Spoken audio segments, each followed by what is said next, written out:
بنگلہ دیش نے پاکستان، ترکی اور سعودیہ کے مشترکہ دفاعی معاہدے میں شمولیت کا اشارہ دے دیا۔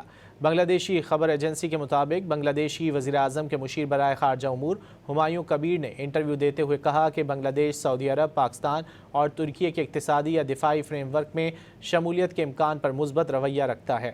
ہمایوں کبیر کا کہنا تھا کہ اس معاملے میں بنگلہ دیش قومی مفادات، عالمی معیشت اور تجارت میں بدلتی صورتحال کو مد نظر رکھے گا۔ پاکستان کے ساتھ معمول کی سفارتی سرگرمیوں کے تحت دو طرفہ عملی تعلقات مضبوط بنا رہے ہیں۔ انہوں نے مزید کہا کہ پاکستان کے ساتھ تجارت اور دونوں ممالک کے عوامی روابط بڑھانے کے لیے کام کر رہے ہیں۔ بنگلہ دیش نے پاکستان، ترکی اور سعودیہ کے مشترکہ دفاعی معاہدے میں شمولیت کا اشارہ دے دیا۔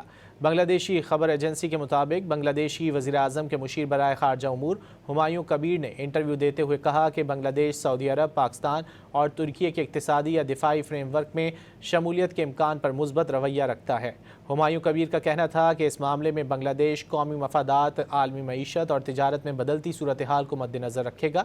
پاکستان کے ساتھ معمول کی سفارتی سرگرمیوں کے تحت دو طرفہ عملی تعلقات مضبوط بنا رہے ہیں۔